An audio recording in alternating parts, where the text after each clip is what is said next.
After a quick trip to the B-League for the downhill drag, we move on to an event that we first saw the B-League teams do in Season 4. It's the block bumping event. Marauders sit atop the standings ahead of the Serpent Speeders Resurgent after a medal in the last event.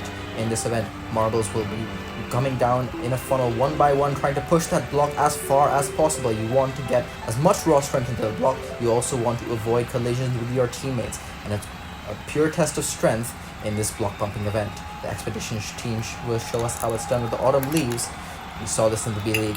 Scores can get very high, but also runs can get very messy if you don't keep it clean in this event.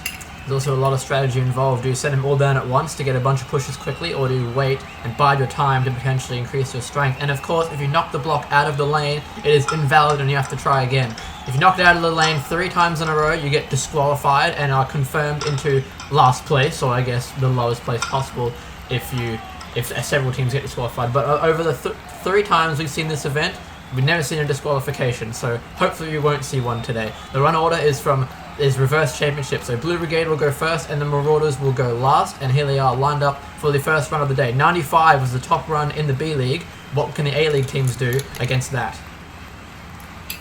Blue Brigade, they'll have one come out well ahead of everyone else, and it's a solid first push. Second one can't really do as much. The third one is decent, but it's out of the track. And the fourth one, a big hit, and they will get it past 100. Already past, past 95 rather, but that's still past the best score that we saw from the B-League. The Blue Brigade, we know that they are a team with strength, and they've shown it here in the very first run.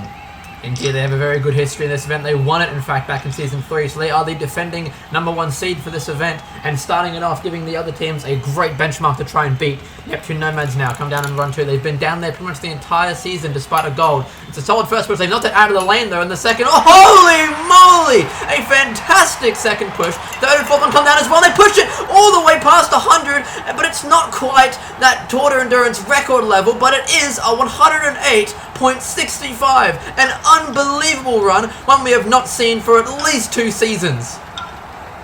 That was unbelievable. As you said, that first marble just went completely past the block. I thought it would have been an invalid run, but then the second, third, and fourth were all so good. And the Neptune Nomads, will anyone stack up to that? Cheese balls, they have a mammoth effort to do here if they want to come even close to it. Second and third will come close. It's a nice push between those two, and the fourth one will get them not quite past 90, but that still seemed respectable. Still only good enough for a 3rd out of 3 runs thus far.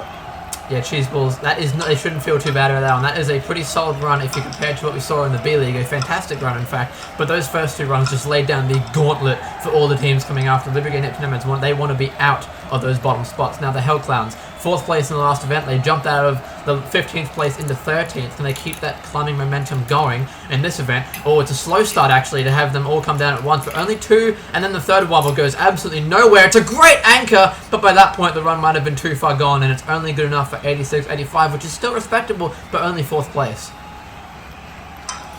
Yeah, these early runs have really made it tough for these teams to get high up in the standings, in the provisional standings of this event, because the Hellclowns, aside from that third marble, it was looking pretty good, but the third marble just getting nothing out of the block, that puts them in dead last thus far. Still though, with many runs to go, I'm sure that won't be last. That still seems pretty decent, especially compared to the B-League. Jade Jockeys now, first push is pretty good. The other ones are taking their time. Second one, oh, not so much. Third one, oh, they're not really doing anything with the block.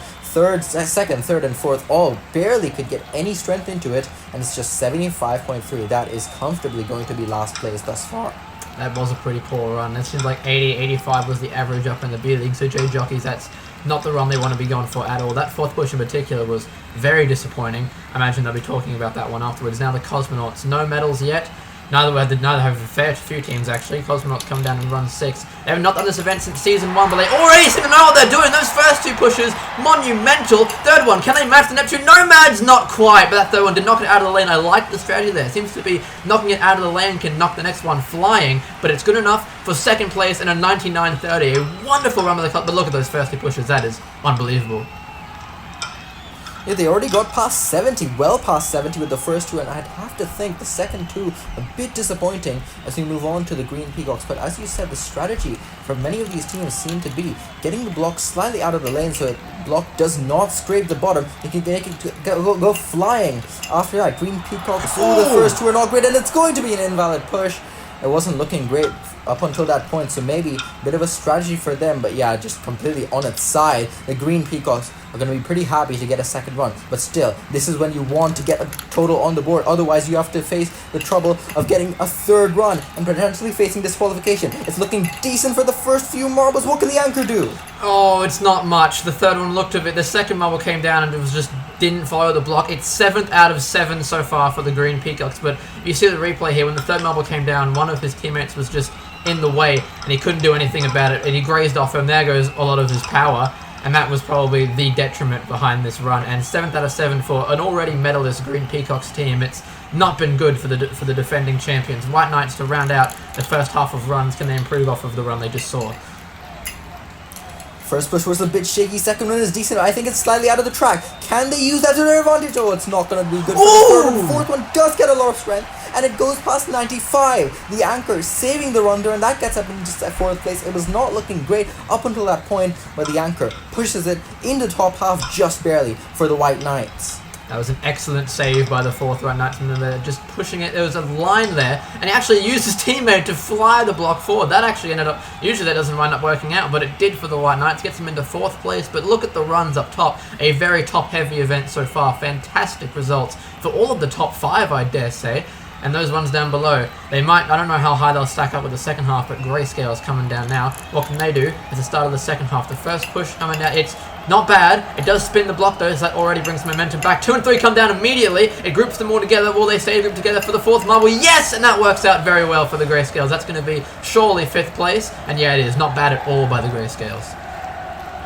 Yeah, I think very close to the run we just saw by the White Knights, but the Grayscales, very solid, consistent efforts from all of their marbles, no one getting in the way of their members, and yeah, just a very solid, decent run. But will any of them come even close to what the Neptune Nomads did? It would be absolutely incredible if anyone can beat that. As the home team, after a great gold medal in the last event, they're going to come down now, and it's looking great for the first 3 marbles. What can the anchor do? Will they challenge the Neptune Nomads? And no, not even close. 80 is all it is, not even cracking 80. 79.8 for the Condiment Kings. The first 3 marbles were looking so promising, but the anchor just could not get any distance in that block, and they're going to be disappointed, are the Condiment Kings. Yeah, the silence of the crowd is deafening after that one. The first 3 were absolutely magnificent. Great strategy to push them all together, but then that 4th one just could not capitalize off the space they left.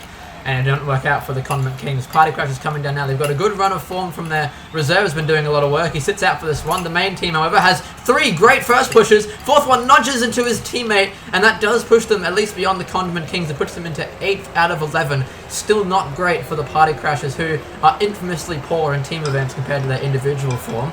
So, not too much of a surprise here, but still, it's an okay result for the Party Crashers.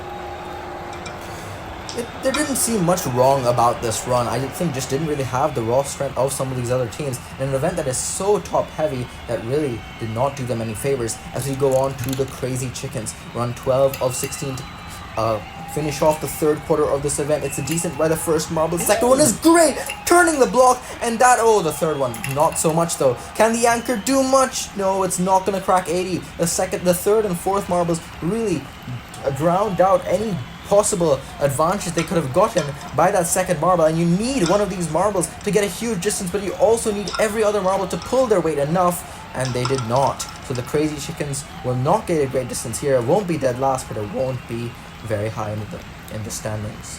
Now the Honeycombs, in the final quarter of the event, they had 3 fantastic events, only to fall to 15th in the last one, but they need to get that form back if they want to challenge for the championship. The first push is good. 2nd and 3rd ones do go well, but I see one going backwards. He slams into his teammate, and that throws off the entire run. 78-25, another 10th place provisionally, and the Honeycombs are starting to slip given the late pressure that comes with the end of the season. And the second one, look, he goes around his teammate, and then the 3rd, it kind of works for the 3rd one, then that he just starts going backwards, and that throws off the entire run for the Honeycombs.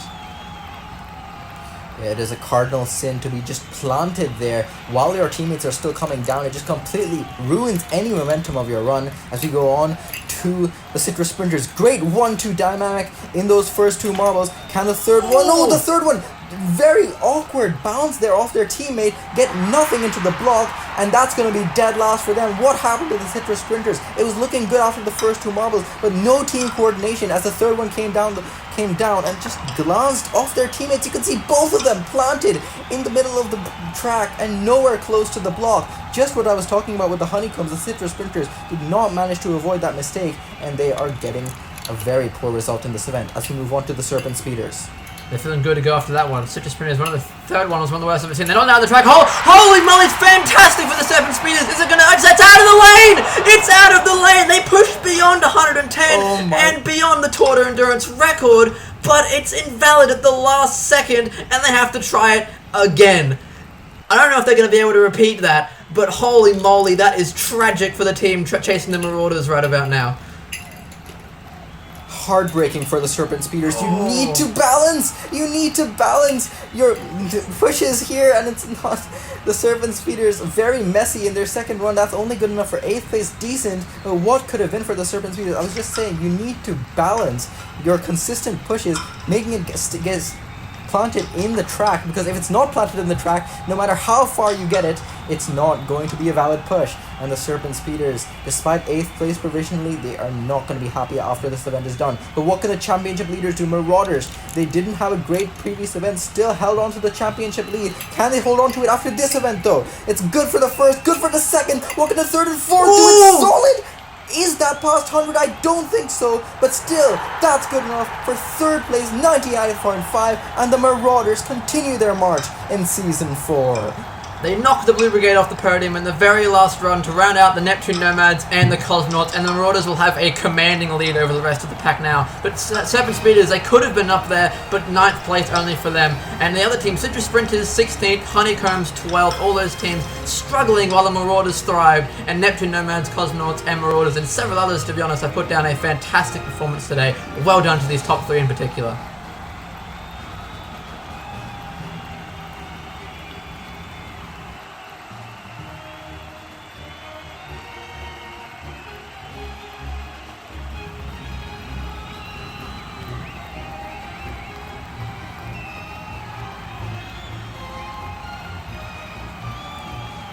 So after the battle of strength, Marauders with that bronze medal now have a 14-point lead over the Serpent Speeders, who hold 2nd place. Honeycomb, Citrus Sprinters, actually everyone down to 5th place, hold position as we move on to our 12th event, the Funnel Classic, Tour de Endurance's bread and butter.